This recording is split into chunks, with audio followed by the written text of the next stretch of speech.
Hello friends, welcome to Angel maths competition. Friends, आज की video start करेंगे Ankit Badi sir की बुक इंडियन आर्मी।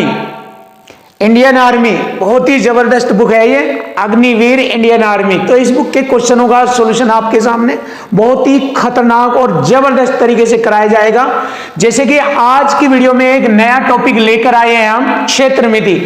तो क्षेत्र मिति से रिलेटेड सबसे पहले हम उसके कॉन्सेप्ट को जानेंगे, उससे रिलेटेड इमेज को जानेंगे कि कौन कौन सी इमेज 2D वाली इमेज होती है और कौन कौन सी इमेज 3D इमेज होती है। और इसके बाद हम धीरे धीरे क्वेश्चनों का सॉल्यूशन आपको बहुत ही जबरदस्त और टेक्निकल तरीके से कराएंगे। तो चलिए, वीडियो स्टार्ट करने से पहले हम बोलते हैं भारत माता की जय, भारत माता की जय। तो चलिए आज की वीडियो स्टार्ट करेंगे, बहुत ही जबरदस्त। और सभी प्यारे बच्चों जो इंडियन आर्मी में भर्ती होना चाहते हैं उन सब के लिए एक बहुत ही जबरदस्त कॉन्सेप्ट आज की वीडियो का स्टार्ट होने जा रहा है। जैसे कि सबसे पहले हम जानेंगे 2D और 3D इमेज क्या होती है, इनमें डिफरेंस क्या होता है। तो ये सब इमेज इधर जो मैंने बनाई है, इधर ये सब 2D इमेज होती है और ये सब इमेज इधर वाली ये 3D इमेज होती है। 2D इमेज एक ऐसी इमेज, ऐसी आकृति जिसमें केवल लंबाई और चौड़ाई होती है, जिसमें केवल लंबाई और चौड़ाई होती है, ऐसी इमेज 2D इमेज कहलाती है। देखो, लंबाई और चौड़ाई, और इसकी यूनिट होती है या तो सेंटीमीटर में होगी या मीटर में होगी। लंबाई के लिए मीटर, चौड़ाई के लिए मीटर, तो इसका मीटर स्क्वायर हो जाएगा इसका यूनिट।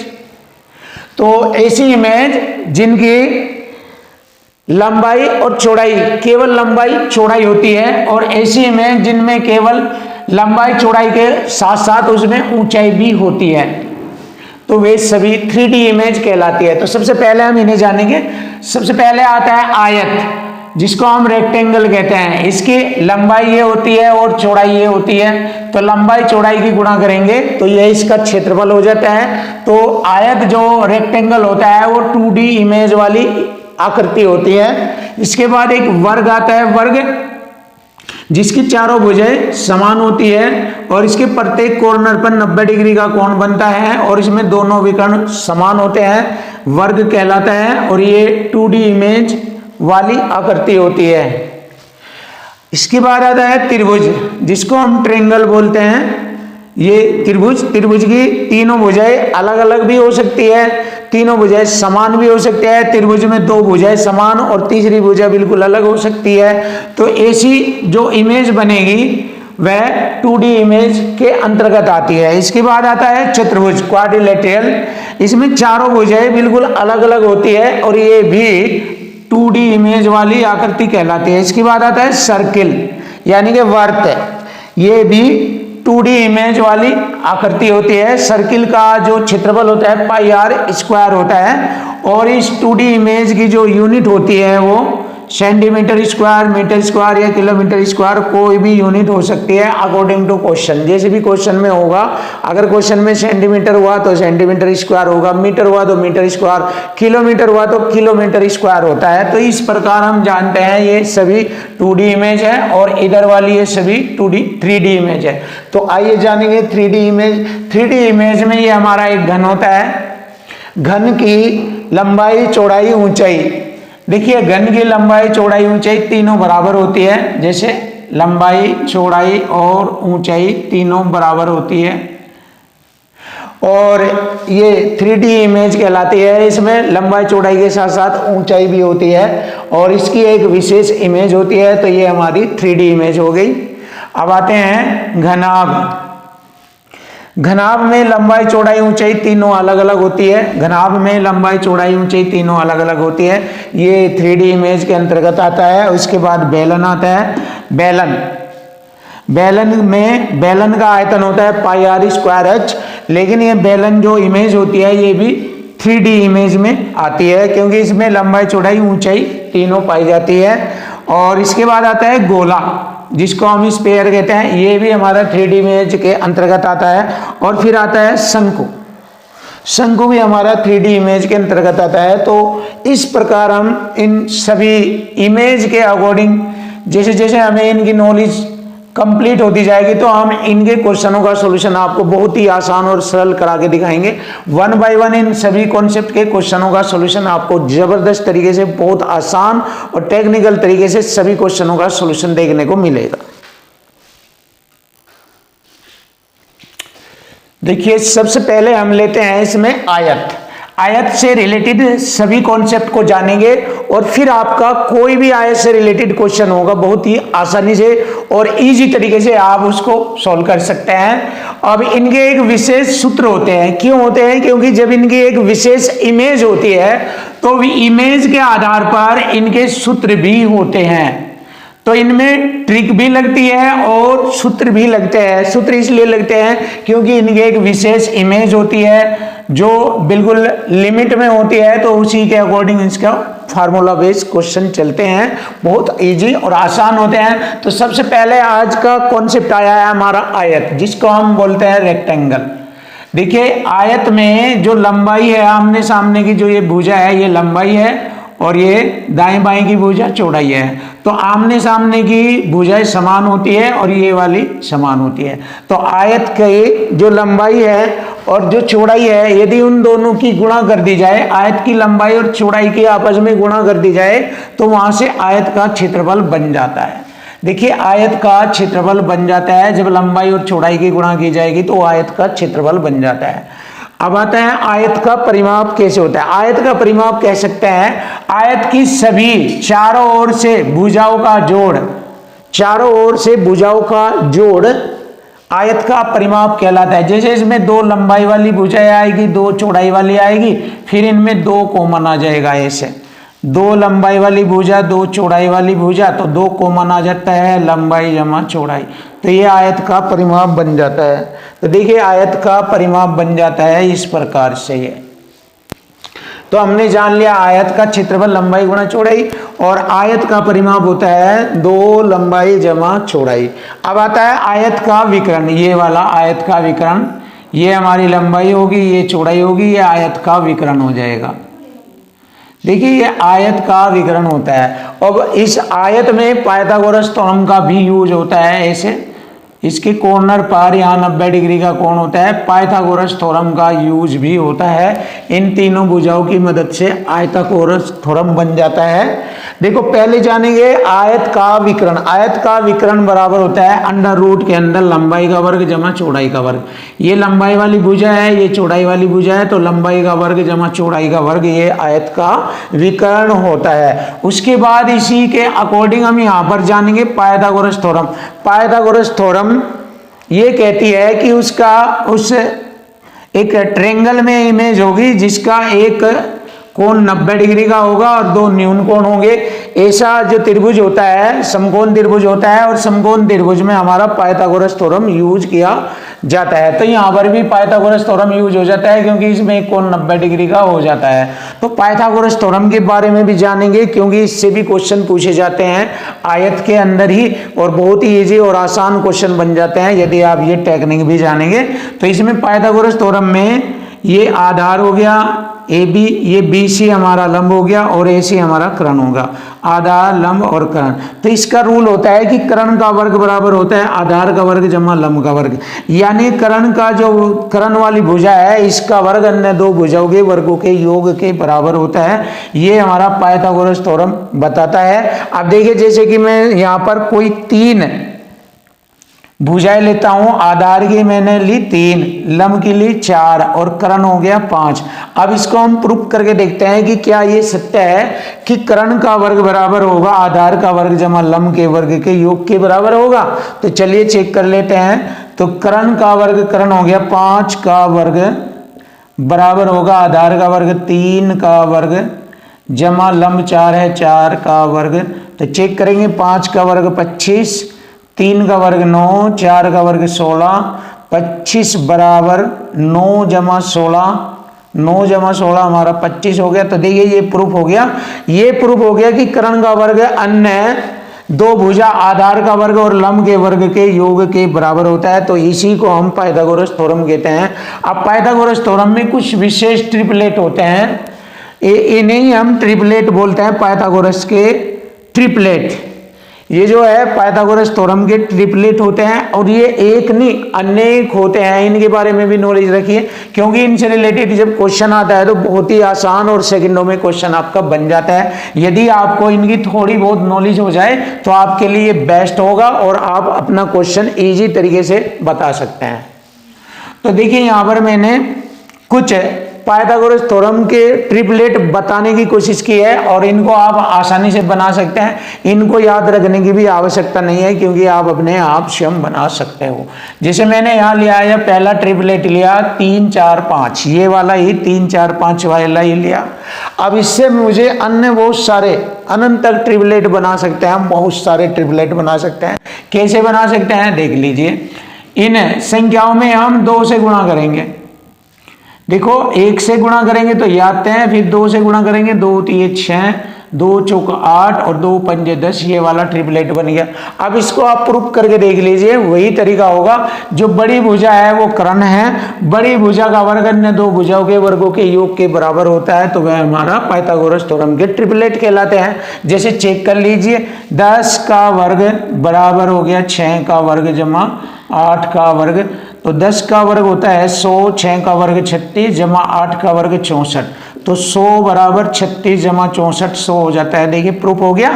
तो इस प्रकार हम पाइथागोरस थ्योरम से रिलेटेड जो है ट्रिपलेट, बहुत सारे ट्रिपलेट बना सकते हैं। अब हम 3 की गुणा करेंगे, इसमें 3 3 9, 3 चौक 12, 3 पंजे 15, 4 3 12, 4 चौक 16, 4 पंजे 20, 5 3 15, 5 चौक 20, 5 पंजे 25, ऐसे हम इनकी गुणा करते करते ऐसे बना सकते हैं, बहुत आसान।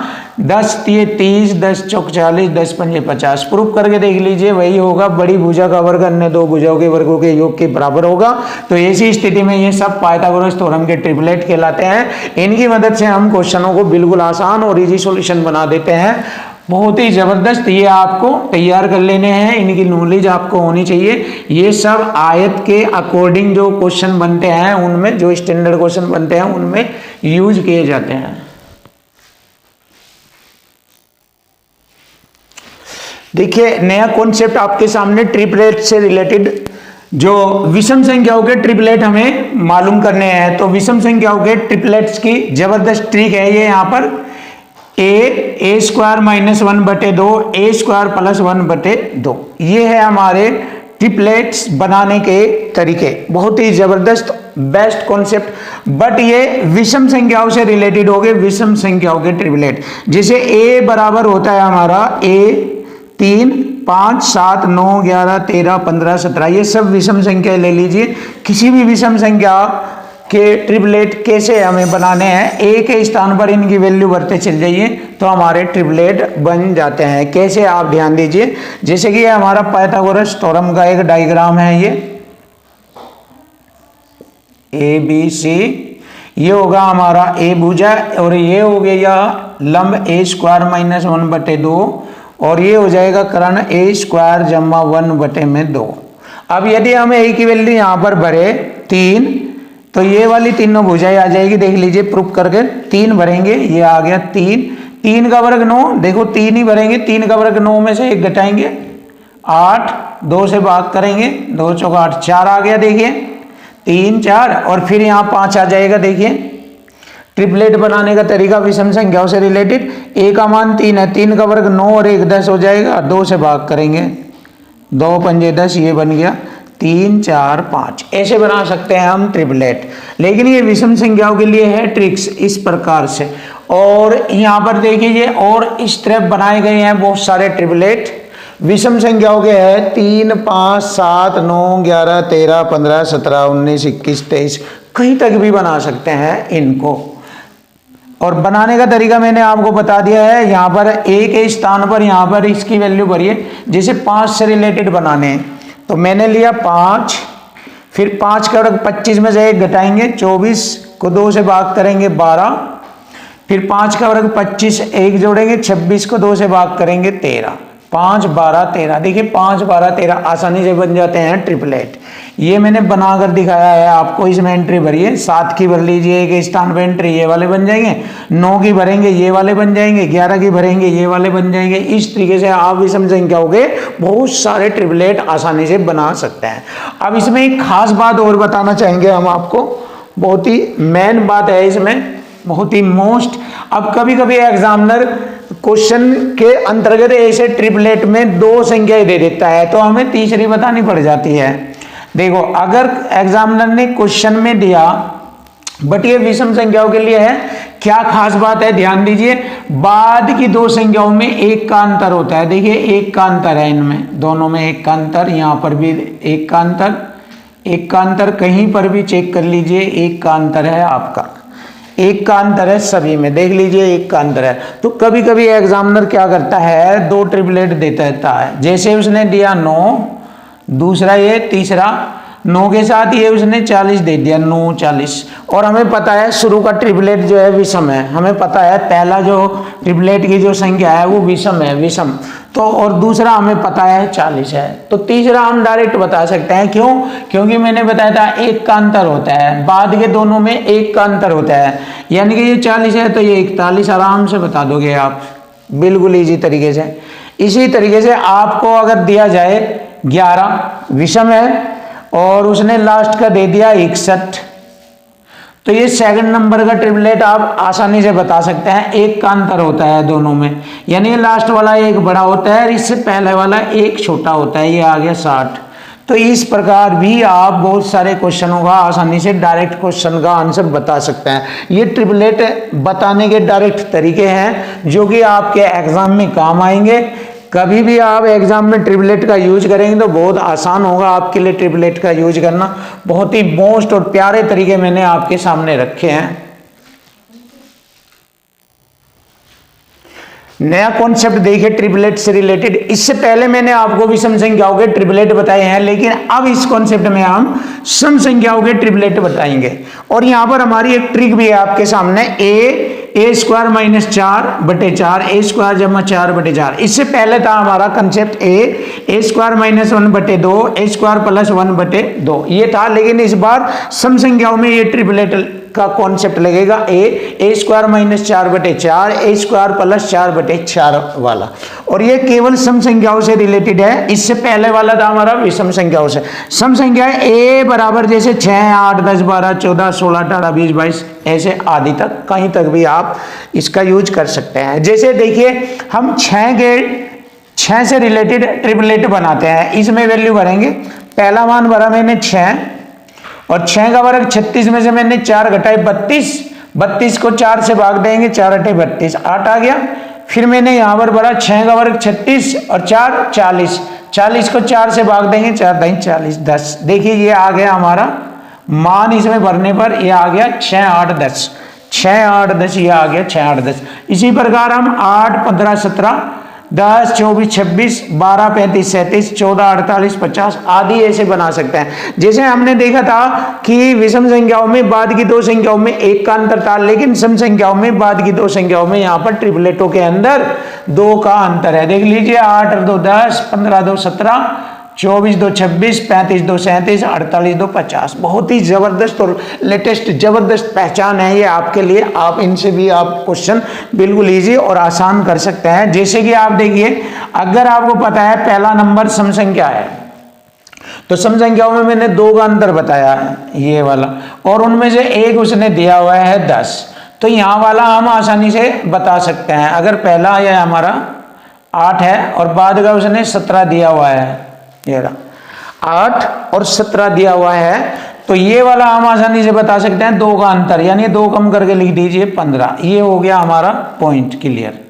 तो इस प्रकार ये 2 के अंतर वाले होते हैं और विषम संख्याओं में 1 का अंतर होता है। तो आसानी से हम ट्रिपलेटों को बना भी सकते हैं, यूज भी कर सकते हैं और इनसे क्वेश्चनों का सॉल्यूशन आसानी से ज्ञात कर सकते हैं।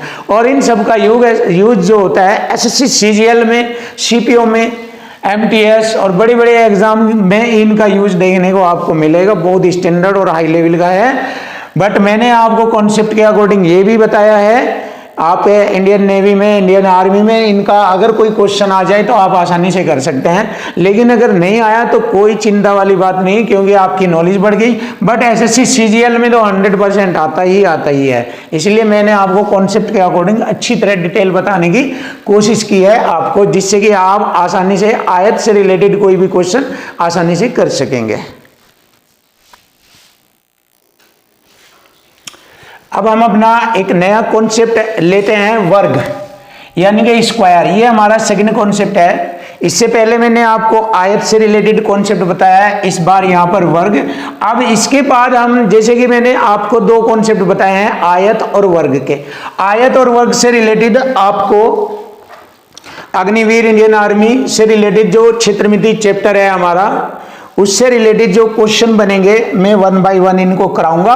और जैसे जैसे हमारे नए नए, जैसे आयत आ गया, वर्ग आ गया, त्रिभुज आ गया, सर्किल आ गया, घन, घनाभ आदि, जैसे जैसे हमारे जिस टाइप के क्वेश्चन चलते चलेंगे उनका कॉन्सेप्ट हम आपको साथ के साथ ही बताते रहेंगे और साथ ही उनके सॉल्यूशन को करते रहेंगे, जिससे कि आपके लिए बिल्कुल आसान और इजी हो जाए।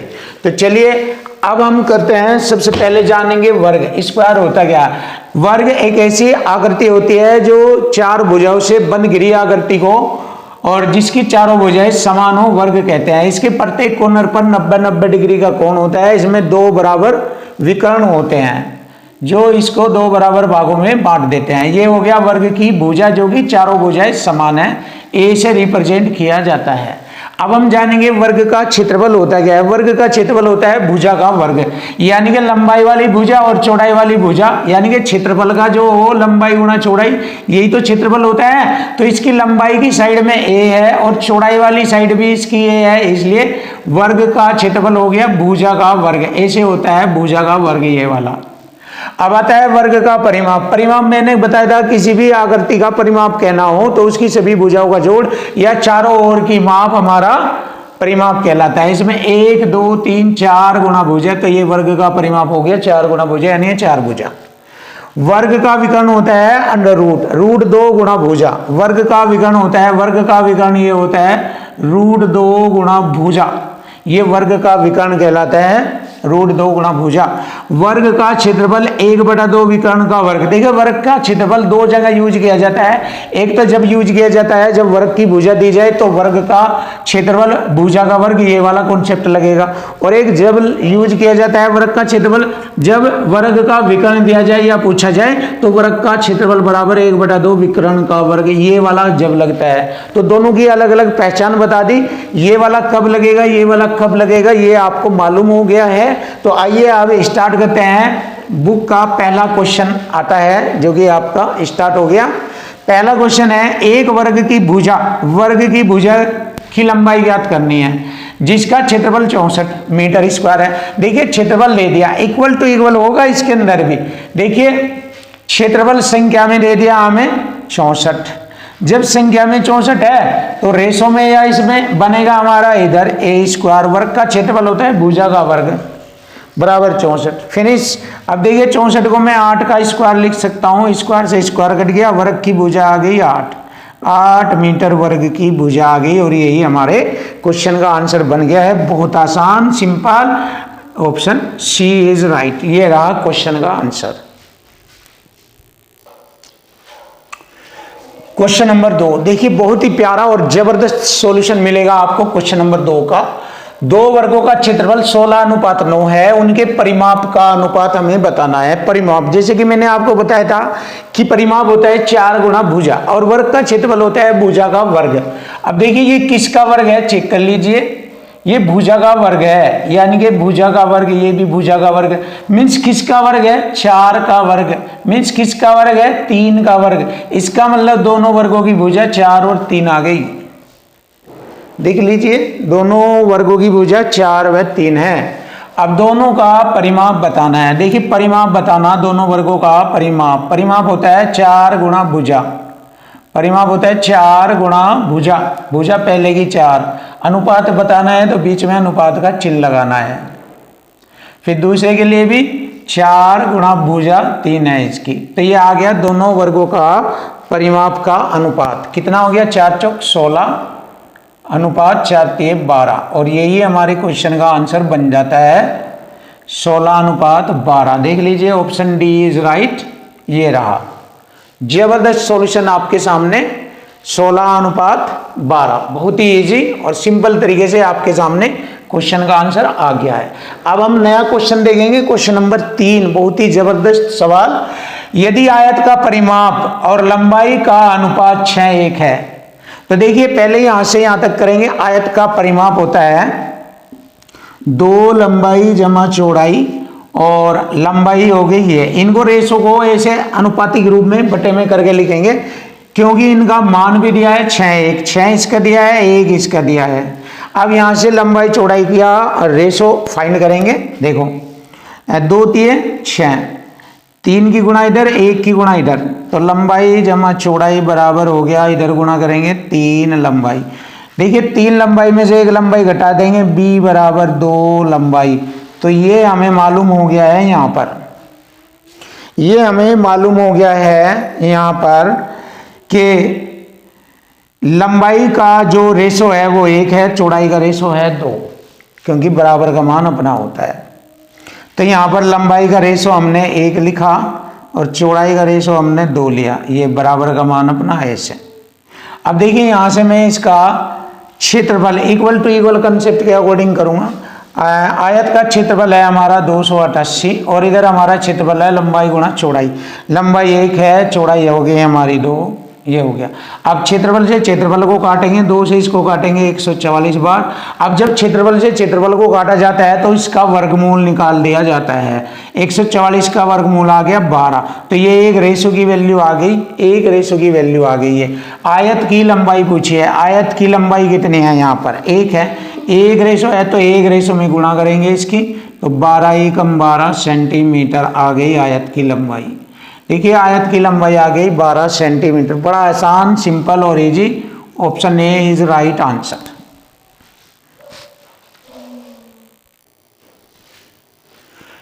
क्वेश्चन नंबर 4 बहुत ही सुपर और बेस्ट सॉल्यूशन के साथ आपको इस क्वेश्चन का सॉल्यूशन मिलेगा। देखिए क्वेश्चन नंबर 4 आयत से रिलेटेड है और आयत का कॉन्सेप्ट मैंने एक एक पॉइंट बताया हुआ है, तो उससे रिलेटेड क्वेश्चन फटाक दे होगा। देखिए एक आयत का क्षेत्रफल दिया है 27 सेंटीमीटर स्क्वायर और इसकी लंबाई इसकी चौड़ाई से 3 गुना है। आयत का परिमाप बताना है। तो देखिए मेन बात दी है इसमें, इसकी लंबाई इसकी चौड़ाई से 3 गुना। देखिए लंबाई चौड़ाई से 3 गुना है, क्लियर। अब देखो क्वेश्चन में दिया है संख्या के रूप में आयत का क्षेत्रफल। आयत का क्षेत्रफल दिया है 27, आयत का क्षेत्रफल दिया है 27, तो हमारा क्षेत्रफल बनेगा लंबाई गुणा चौड़ाई, यानी कि 3 गुणा 1। तो जैसे हम क्षेत्रफल से क्षेत्रफल को काटेंगे, 3 एकम 3 नम 27, तो उसका वर्गमूल निकाल लेते हैं 9 का 3, क्योंकि क्षेत्रफल से क्षेत्रफल को काटने पर उसका वर्गमूल निकाला जाता है। तो 9 का वर्गमूल निकाला मैंने 3, 9 का वर्गमूल होता है 3, तो ये एक रेशो की वैल्यू हो गई हमारी 3। अब यहाँ से हम रियल में लंबाई चौड़ाई ज्ञात करेंगे। कितना है लंबाई, एक रेशो की वैल्यू 3 है, तो 3 की कितनी होगी, 3 3 9, लंबाई 9 और 3 एकम 3 इसकी चौड़ाई। ये आगे इसकी लंबाई 9 सेंटीमीटर, चौड़ाई 3 सेंटीमीटर। ये तो लंबाई चौड़ाई हमें मालूम हो गई यहाँ है। तो आयत का परिमाप पूछा है। आयत का परिमाप आप जानते हो, आयत का परिमाप होता है 2 लंबाई जमा चौड़ाई होता है। तो 2 लंबाई भरेंगे 9 जमा चौड़ाई भरेंगे यहाँ पर 3, 9 3 12, 9 3 12 दूनी 24, तो आयत का परिमाप हो गया 24 सेंटीमीटर। ये रहा, तो यही हमारे क्वेश्चन का आंसर बन जाता है 24 centimetre. Option C is right answer. तो देखो फ्रेंड, बहुत ही अच्छे अच्छे सॉल्यूशन आपको जबरदस्त खतरनाक कॉन्सेप्ट के साथ साथ क्वेश्चनों का सॉल्यूशन भी आपको देखने को मिलेगा। तो आज का चैप्टर हमारा 16 चैप्टर स्टार्ट हो गया है क्षेत्र मिति से रिलेटेड। अंकित भाटी की बुक अग्निवीर इंडियन आर्मी से रिलेटेड हर क्वेश्चन का सॉल्यूशन आपको जबरदस्त और लेटेस्ट तरीके से बहुत ही खूंखार रूप में आपको देखने को मिलेगा। तो आज की वीडियो का हमारा ये चैप्टर नंबर 16 चल रहा है। इससे पहले मैंने इस बुक के 15 चैप्टर कंप्लीट करा दिए हैं। यदि आपको अभी तक हमारी वीडियो नहीं मिली है तो प्ले लिस्ट में जाकर इस बुक के सभी चैप्टरों को रिवाइज कीजिए। इन सभी चैप्टरों की वीडियो मैंने प्ले लिस्ट में डाल दी है, तो वहां पर जाकर आप सभी वीडियो को देख लीजिए और अपना मैथ खतरनाक बनाइए।